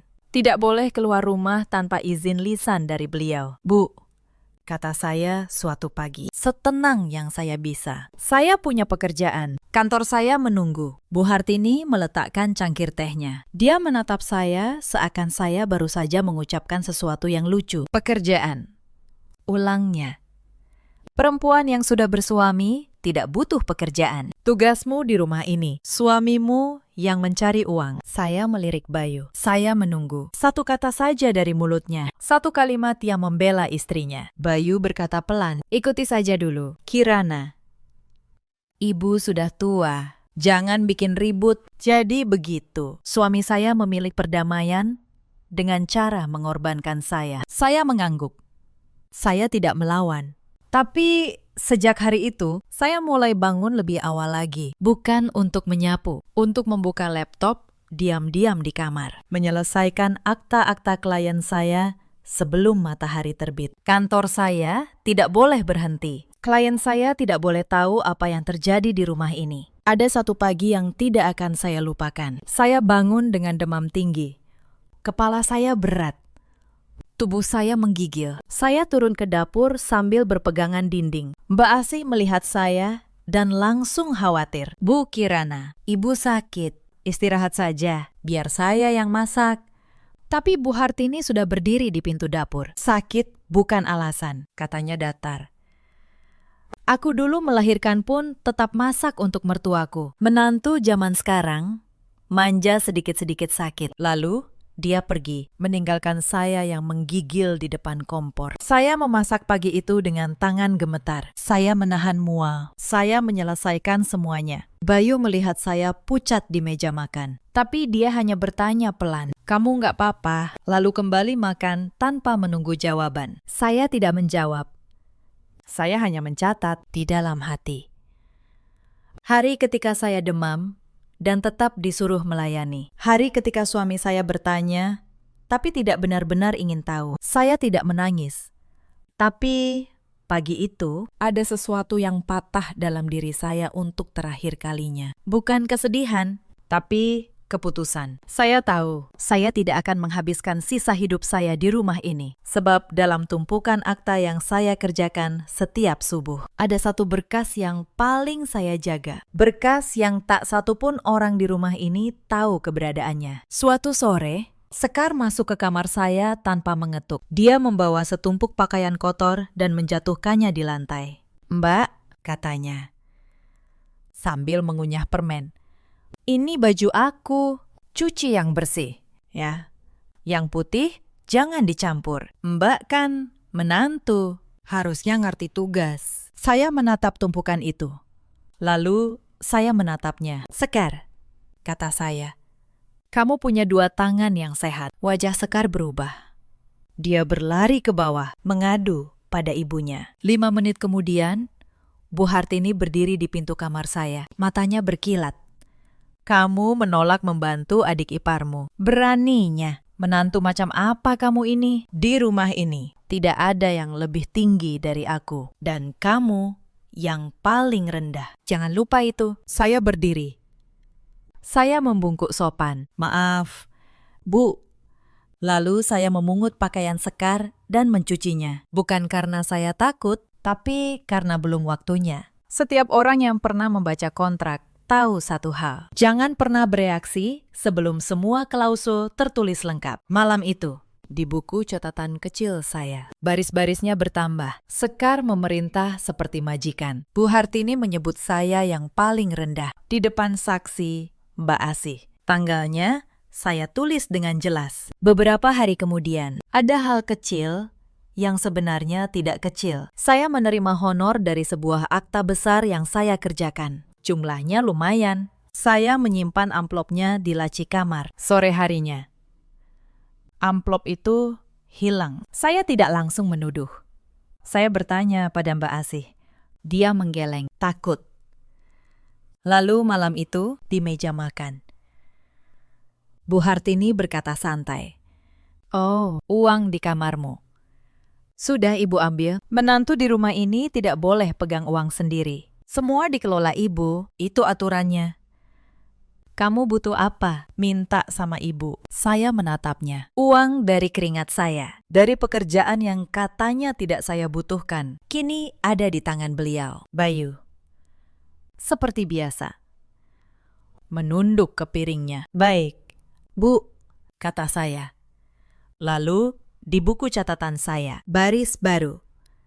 Bu Hartini mengambil honor saya tanpa izin. Sejumlah sekian. Tanggal sekian. Sejak hari itu, saya membuka rekening baru yang tidak ada yang tahu. Semua honor saya alirkan ke sana, lewat kantor. Yang saya simpan di rumah hanya uang receh, sengaja. Untuk dilihat. Sebab orang yang sedang menggali kuburnya sendiri, sebaiknya tidak diganggu. Lalu datang hari, ketika Bu Hartini melangkah lebih jauh dari yang saya kira. Suatu siang, beliau datang ke kantor saya di Kuningan. Tanpa memberitahu, dia masuk, melihat ruangan saya, papan nama saya. Klien yang sedang menunggu, wajahnya berubah. Bukan kagum, tersinggung. Seakan kantor itu menghina aturannya. Di depan resepsionis dan 2 klien saya, dia berkata keras, "Kirana, mulai besok, kamu berhenti kerja. Istri yang baik di rumah. Ibu sudah bicara sama Bayu. Tutup kantor ini." Saya melihat wajah klien saya yang kaget. Saya melihat resepsionis saya menunduk malu untuk saya. Saya berdiri. Tenang. Dan menggandeng lengan Bu Hartini dengan lembut. "Mari kita bicara di luar." "Bu." "Di lorong."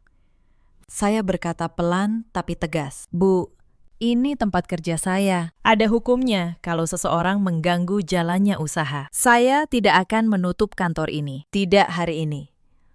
Tidak besok." Bu Hartini melotot. "Kamu berani melawan ibu?" "Saya tidak melawan, Bu," kata saya. "Saya hanya menjaga apa yang saya bangun sebelum saya mengenal keluarga ini." Lalu saya menyuruh sopir taksi mengantar beliau pulang. Dan saya kembali ke meja saya. Tangan saya tidak gemetar, tapi di dalam. Sesuatu telah mengeras menjadi keputusan. Malam itu, di rumah, hukumannya datang. Saya tidak diizinkan makan sama sekali. Menantu durhaka tidak pantas makan di meja keluarga, kata Bu Hartini.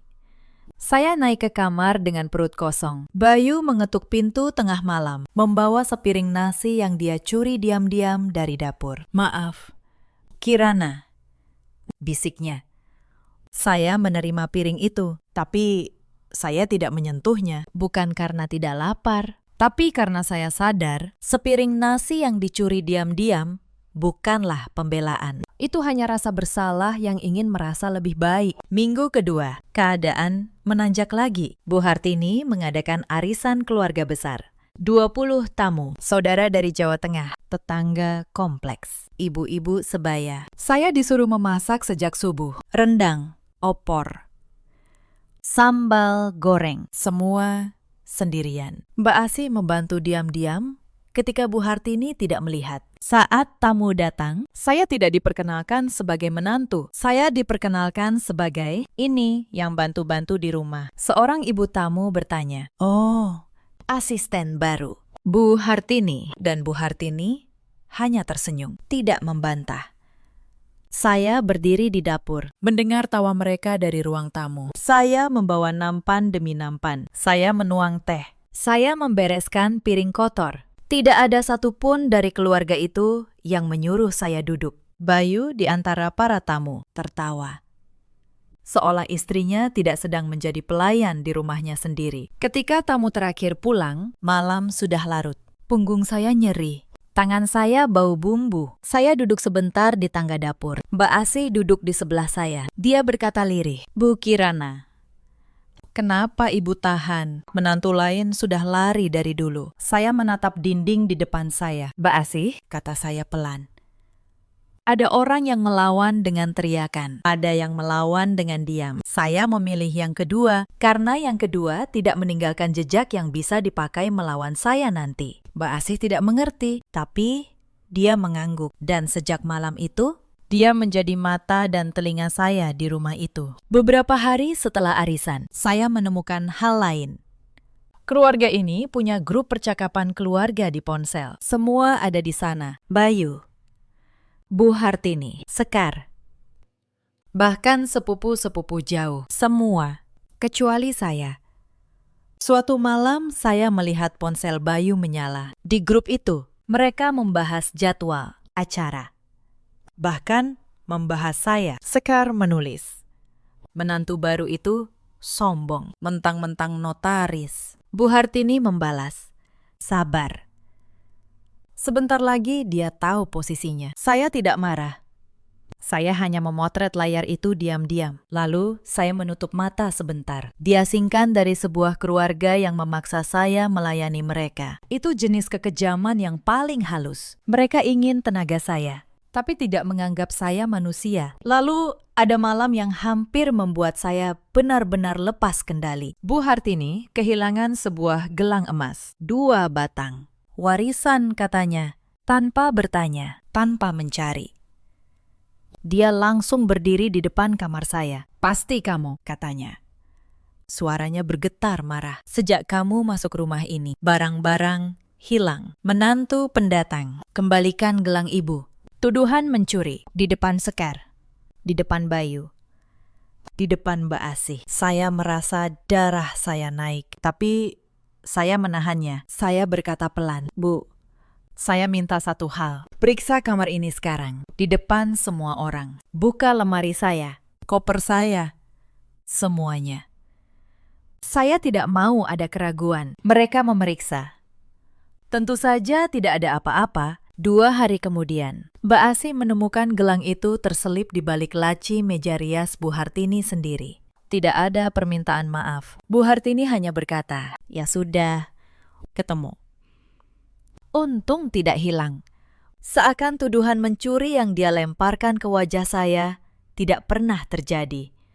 Malam itu, saya menulis baris terpanjang di buku catatan saya. Dan saya tahu, waktu yang saya tunggu sudah hampir tiba. Mbak Asih, malam itu juga menyerahkan ponsel lamanya pada saya. Bu Kirana, katanya pelan. Saya rekam semua. Sejak Ibu Hartini bilang, ibu pencuri. Saya tidak tahan lihat ibu difitnah. Saya menggenggam tangannya. Bukti terakhir sudah lengkap. Di tengah semua itu, ada satu malam, saya mencoba memberi Bayu kesempatan terakhir. Saya menunggunya di kamar, lalu berkata pelan, Mas, aku tidak minta banyak. Aku hanya minta kita pindah. Sewa rumah kecil saja, dimanapun. Aku yang bayar kalau perlu. Aku hanya ingin kita punya rumah sendiri. Tempat aku bukan yang paling rendah. Bayu terdiam lama. Lalu, untuk pertama kalinya, dia mengangguk. Baik, kamu benar. Besok aku bicara sama ibu. Saya hampir percaya. Untuk 1 malam, saya membiarkan diri saya berharap. Besoknya, di meja makan, Bayu benar-benar bicara. Bu, aku dan Kirana berpikir mungkin kami pindah, sewa rumah dekat sini. Bu Hartini meletakkan sendoknya dengan keras. Matanya menyala. Pindah. Jadi istrimu sudah berhasil meracunimu. Anak yang aku besarkan mau meninggalkan ibunya yang sudah tua demi perempuan pendatang. Suaranya bergetar.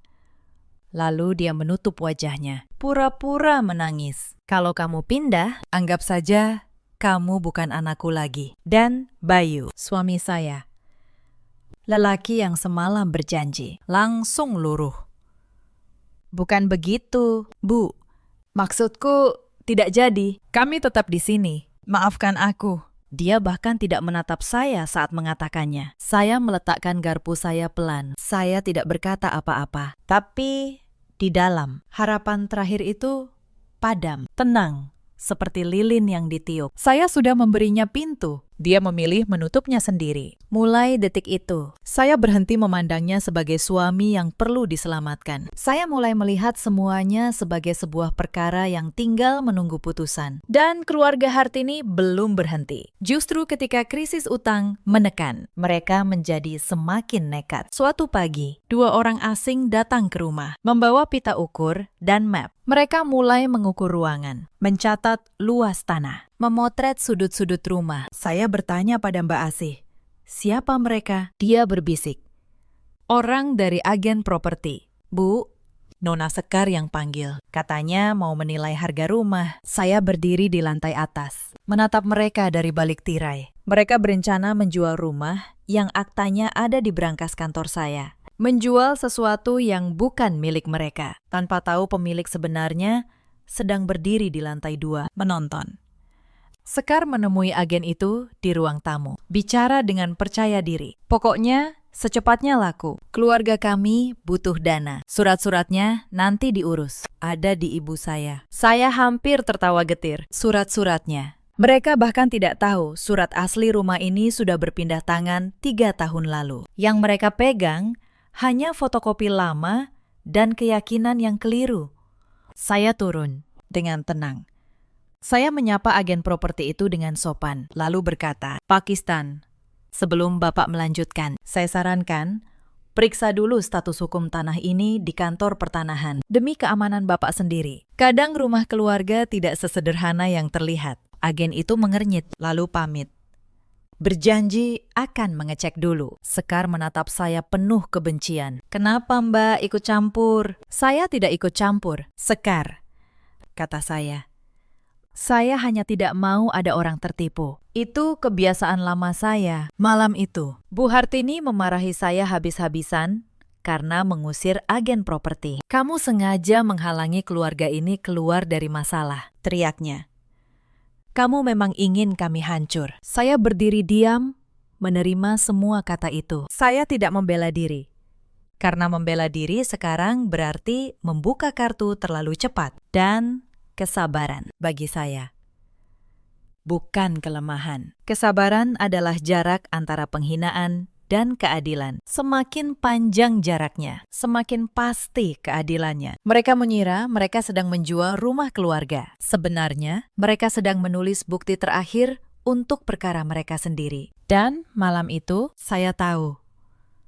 Saya hanya tinggal menunggu mereka membuka panggungnya sendiri. Esoknya, ujian itu naik ke tingkat yang lebih berbahaya. Pak Gunawan, ayah mertua saya, mengalami masalah. Saya mendengarnya dari balik pintu saat Bu Hartini berbicara dengan Bayu di ruang keluarga. Suara Bu Hartini untuk pertama kalinya terdengar khawatir. Usaha toko bangunan Pak Gunawan terlilit utang 200 juta. Tagihan jatuh tempo bulan depan. Bank tidak mau menambah pinjaman. Saya berdiri diam di lorong. Saya mencatat angka itu. 200 juta. Dan saya tahu, dalam keluarga yang menghargai uang di atas segalanya, krisis seperti ini akan mengubah semua orang. Krisis selalu membuka topeng manusia. Topeng pertama yang jatuh adalah topeng Sekar. Malam itu, dalam rapat keluarga yang saya tidak diundang, tapi saya dengar dari dapur, Sekar mengusulkan sesuatu. Bu, katanya, rumah ini kan masih atas nama keluarga.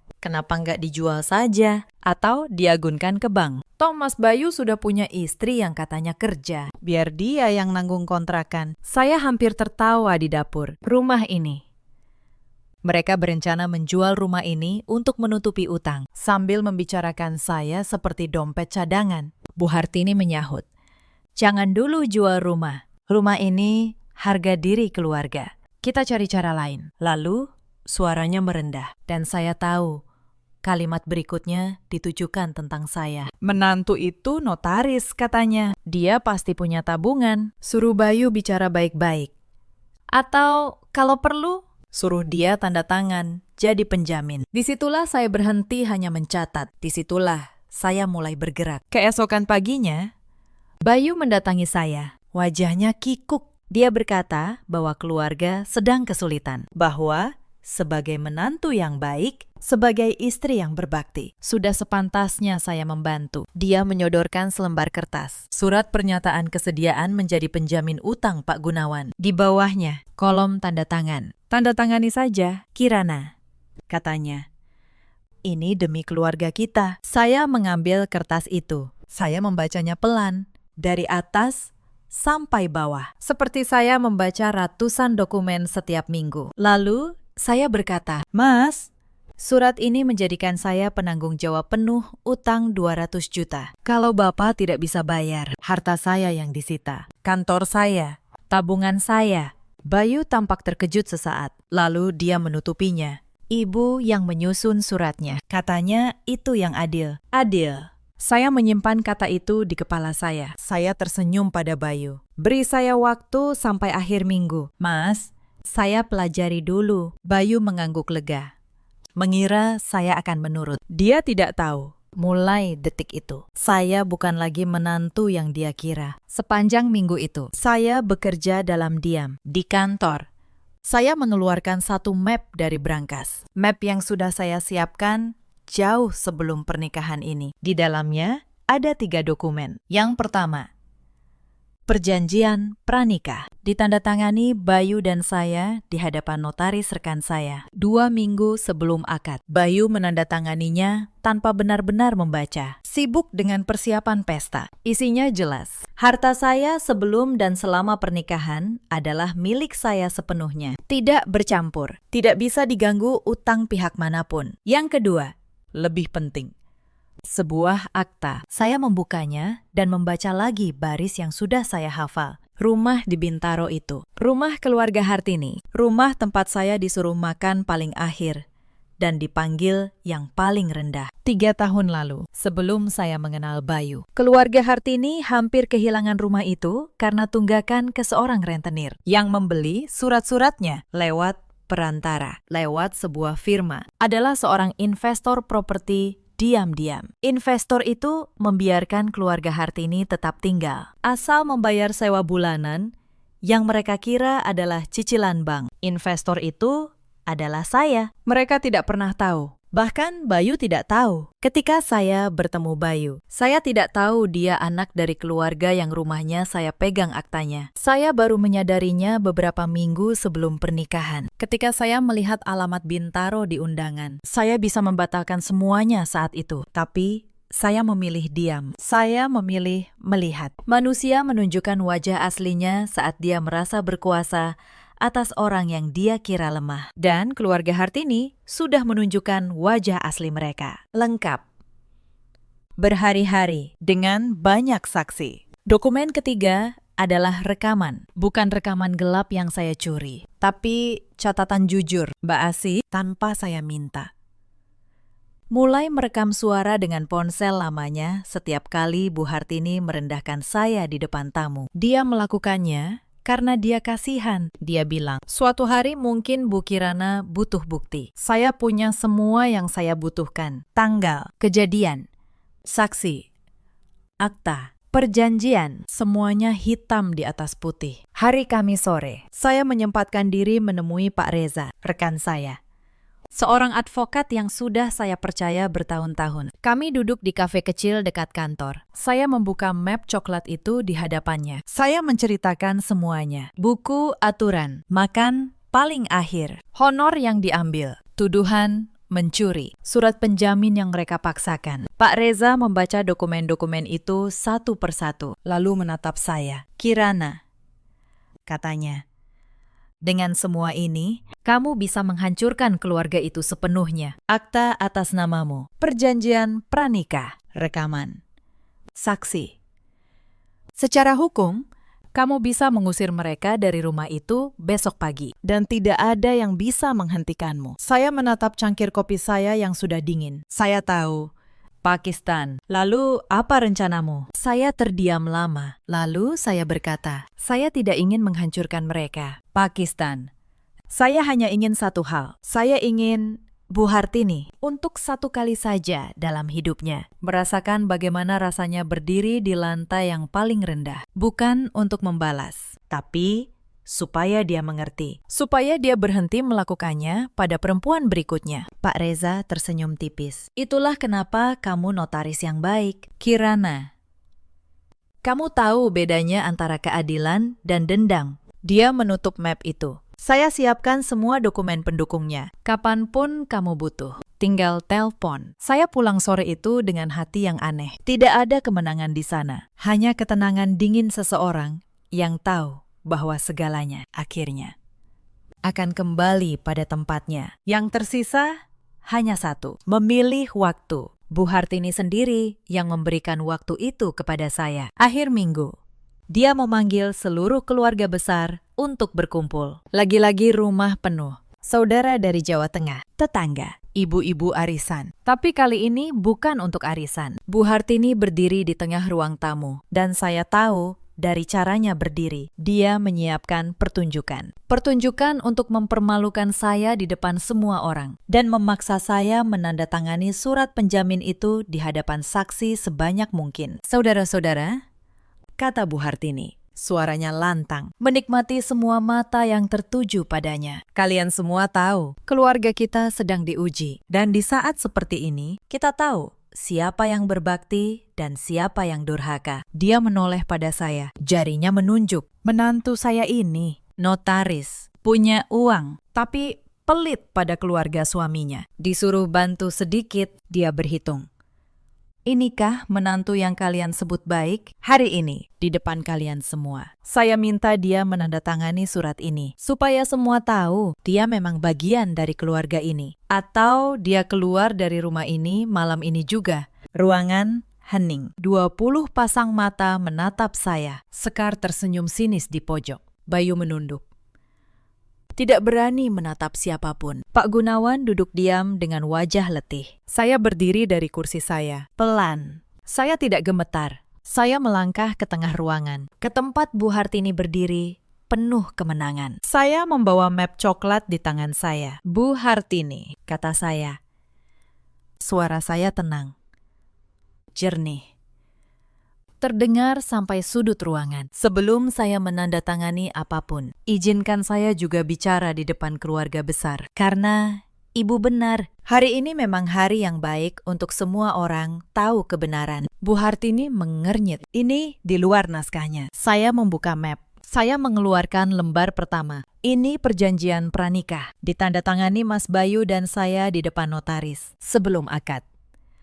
Sah secara hukum. Isinya, harta saya tidak bisa dipakai menanggung utang siapapun di keluarga ini, termasuk utang 200 juta Pak Gunawan. Jadi surat penjamin yang Ibu siapkan secara hukum tidak ada artinya. Saya tidak menolak karena pelit. Saya menolak karena memang tidak bisa, dan Ibu menyuruh saya menandatangani sesuatu yang batal demi hukum. Beberapa tamu mulai berbisik. Wajah Bu Hartini mengeras. Tapi itu bukan hal terpenting yang ingin saya sampaikan, kata saya. Saya mengeluarkan lembar kedua, akta itu. Saya mengangkatnya pelan, agar semua orang melihat stempel resminya. Ini akta rumah ini. Rumah yang kita berdiri di dalamnya sekarang. Saya berhenti sejenak. Saya menatap Bu Hartini lurus ke matanya. 3 tahun lalu, keluarga ini hampir kehilangan rumah ini karena utang ke rentenir. Surat-suratnya dibeli oleh seorang investor lewat firma. Investor itu membiarkan keluarga tetap tinggal dengan membayar yang kalian kira cicilan bank setiap bulan. Saya menurunkan akta itu. Investor itu saya. Bu, rumah ini secara hukum sudah atas nama saya sejak 3 tahun sebelum saya menjadi menantu di sini. Ruangan itu meledak dalam keheningan. Jenis keheningan yang lebih keras daripada teriakan. Bu Hartini terhuyung, tangannya mencari sandaran kursi. Itu tidak mungkin. Itu bohong. Saya menyodorkan akta itu kepada salah seorang saudara yang saya tahu pernah bekerja di kelurahan. Silakan periksa stempelnya. Nomornya bisa dicek di Badan Pertanahan besok pagi. Saya notaris. Bu, saya tidak bermain dengan dokumen palsu. Itu satu-satunya hal yang tidak pernah saya lakukan. Saudara itu memeriksa. Wajahnya berubah. Dia mengangguk pelan pada yang lain. Asli. Saya melihat semuanya berubah dalam ruangan itu, dalam hitungan detik. Para tamu yang tadi menatap saya dengan jijik, kini menatap Bu Hartini dengan tanda tanya. Ibu-ibu arisan yang tadi tersenyum sinis, kini saling berbisik. Tembok kewibawaan yang Bu Hartini bangun selama bertahun-tahun, dengan rasa takut dan aturan, runtuh perlahan di depan matanya. Lalu, saya mengeluarkan ponsel. Saya tidak memutar rekaman keras-keras. Saya hanya memutarnya sebentar. Cukup untuk 1 kalimat. Suara Bu Hartini sendiri, jernih, terdengar di ruangan yang senyap itu. Menantu pendatang, kembalikan gelang ibu. Pasti kamu pencurinya. Lalu suara Mbak Asih 2 hari kemudian. Bu, gelangnya ketemu.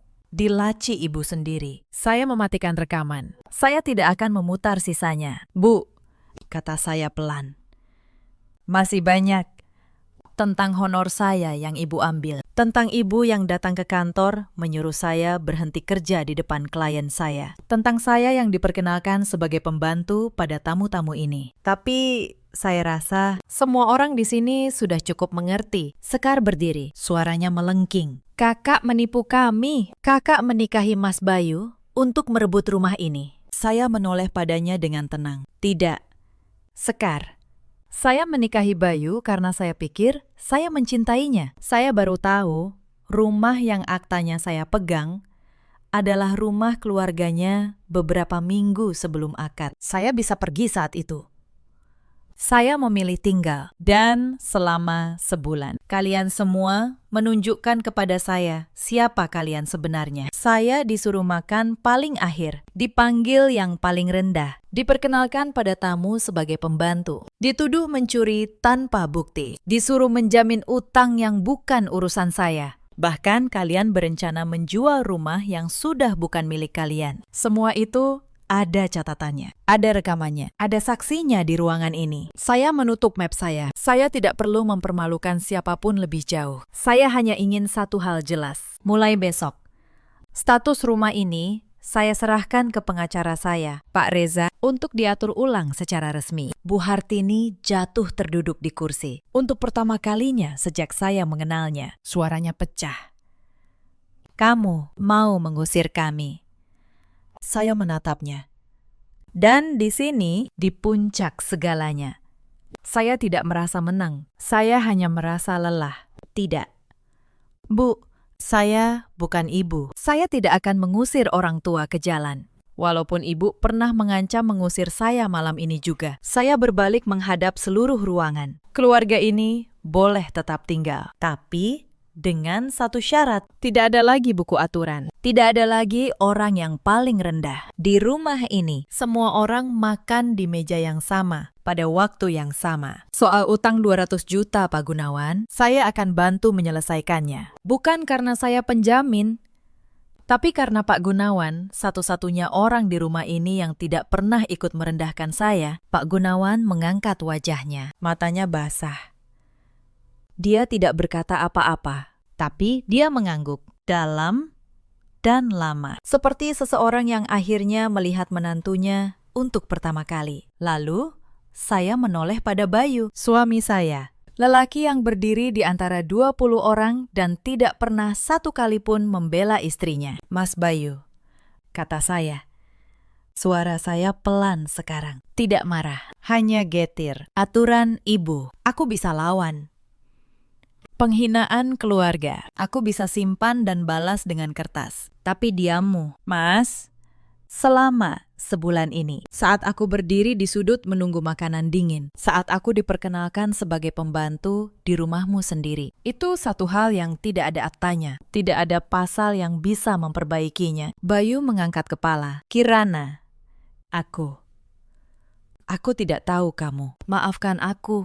Aku takut sama ibu. Aku salah. Aku tahu kamu takut, kata saya. Tapi aku menikah dengan suami. Mas, bukan dengan anak kecil yang sembunyi di belakang ibunya saat istrinya ditindas. Saya menutup map saya. Saya mengangkat koper yang sudah saya kemas pagi tadi. Koper yang saya titipkan di teras tanpa ada yang sadar. Aku akan tinggal sementara di apartemenku di Kuningan, kata saya pada seluruh ruangan. Pak Reza akan menghubungi keluarga ini soal pengaturan rumah dan soal utang. Semuanya akan beres dan adil.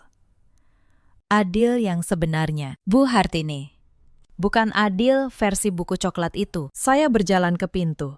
Tidak ada yang menahan saya. Bu Hartini masih terduduk, menatap akta di tangan saudaranya. Tangannya gemetar, Sekar membisu. Semua kesombongannya runtuh. Bayu berdiri di tengah ruangan, memanggil nama saya 2 kali, lalu berhenti. Karena tahu, tidak ada gunanya. Di ambang pintu, Mbak Asih mengejar saya. Dia menggenggam tangan saya, matanya berkaca-kaca. Bu Kirana, terima kasih. Selama ini cuma ibu yang memperlakukan saya seperti manusia di rumah ini. Saya memeluknya. Kamu yang lebih dulu memperlakukan saya seperti manusia. Mbak, aku tidak akan lupa. Lalu, saya melangkah keluar ke udara malam Bintaro yang dingin, meninggalkan rumah yang aktanya ada di tangan saya, tapi yang tidak pernah benar-benar menjadi rumah bagi saya. 3 bulan berlalu. Pak Reza menyelesaikan semuanya seperti yang saya minta. Utang Pak Gunawan, saya lunasi. Dengan perjanjian, dia mencicil ringan kepada saya, bukan ke rentenir. Status rumah saya, atur ulang. Saya hibahkan setengahnya atas nama Pak Gunawan, dengan syarat tertulis. Tidak boleh ada lagi penindasan terhadap siapapun yang tinggal di sana. Hitam di atas putih. Sebab, saya selalu percaya kertas lebih kuat daripada janji lisan. Bu Hartini. Dia tidak lagi punya buku aturan. Para tamu yang malam itu menyaksikan semuanya. Perlahan menjauh. Reputasi yang dia bangun dari rasa takut runtuh dalam satu malam. Dia menjadi pendiam. Suatu hari lewat Mbak Asih, dia mengirim pesan singkat pada saya. Hanya 3 kata. Ibu minta maaf. Saya tidak membalas dengan dendam. Saya membalas, semoga ibu sehat. Beberapa luka tidak butuh dibalas. Cukup ditinggalkan. Sekar pindah ke kota lain. Setelah rencananya menjual rumah gagal total. Kepercayaan dirinya yang dulu, yang membuatnya menjatuhkan pakaian kotor di lantai kamar saya. Lenyap, entah kemana. Beberapa bulan kemudian, saya dengar dia menikah dan tinggal di rumah mertuanya sendiri. Saya tidak tahu apakah dia kini merasakan apa yang dulu dia timpakan pada saya. Saya hanya berharap kalau iya, dia belajar sesuatu darinya. Pak Gunawan, sejak malam itu, menjadi orang yang paling sering menelpon saya. Bukan untuk meminta apa-apa, hanya untuk bertanya kabar. Dia bilang, dia menyesal pernah diam selama bertahun-tahun melihat istrinya memerintah rumah dengan rasa takut. Suatu kali, dia berkata pada saya, suaranya bergetar. Nak Kirana, seharusnya aku yang melindungimu di rumah ini. Bukan kamu yang akhirnya melindungi kami semua. Saya hanya tersenyum. Beberapa permintaan maaf datang terlambat, tapi tetap layak diterima. Dan Bayu datang ke apartemen saya beberapa kali, membawa bunga, membawa janji. Dia berubah, katanya. Dia sudah belajar berdiri sendiri, katanya. Mungkin itu benar. Saya tidak membencinya, tapi saya juga tidak bisa kembali. Pernikahan kami berakhir dengan baik-baik di hadapan notaris. Dengan tanda tangan yang tenang, tidak ada teriakan, tidak ada air mata yang tumpah. Hanya 2 orang dewasa yang akhirnya jujur bahwa cinta yang dibangun di atas ketakutan tidak akan pernah berdiri tegak. Saya kembali ke kantor saya di Kuningan, ketumpukan akta, sertifikat, dan perjanjian. Ke hidup yang saya bangun sendiri sebelum ada yang mencoba menyuruh saya makan paling akhir. Saya tidak menyesali pernikahan itu. Aneh, mungkin.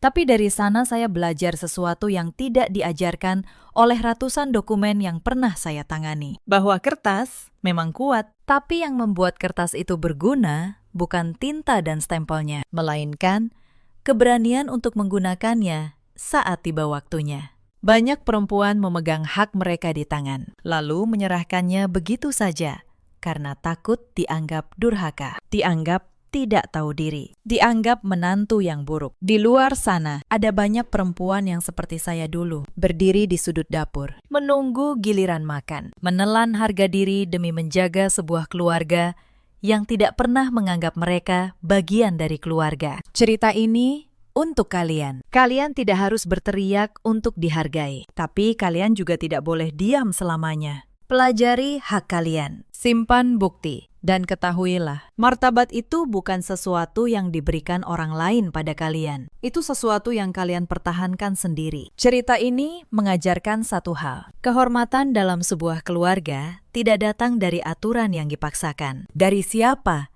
yang berkuasa atas siapa. Kehormatan tumbuh dari rasa saling menghargai. Ketika seseorang memakai kekuasaan untuk menindas, dia sedang membangun tembok dengan orang yang seharusnya dia cintai. Ada banyak ibu mertua di luar sana yang takut kehilangan kuasa atas anak lelakinya, lalu menjadikan menantu sebagai musuh. Ada banyak suami seperti Bayu yang memilih diam karena lebih takut pada ibunya daripada peduli pada istrinya. Dan ada banyak perempuan seperti saya yang dianggap lemah hanya karena memilih tenang. Tapi ketenangan bukan kelemahan. Kadang, ketenangan adalah kekuatan yang sedang menunggu waktunya. Dalam hidup, kita selalu punya pilihan, membalas dengan kebencian atau membalas dengan martabat. Saya memilih yang kedua, dan saya tidur nyenyak setiap malam. Bagaimana dengan kalian? Pernahkah kalian berdiri di sudut, menunggu giliran yang tak pernah datang? Ceritakan kisah kalian di kolom komentar. Terima kasih sudah menemani sampai akhir. Sampai jumpa di cerita berikutnya.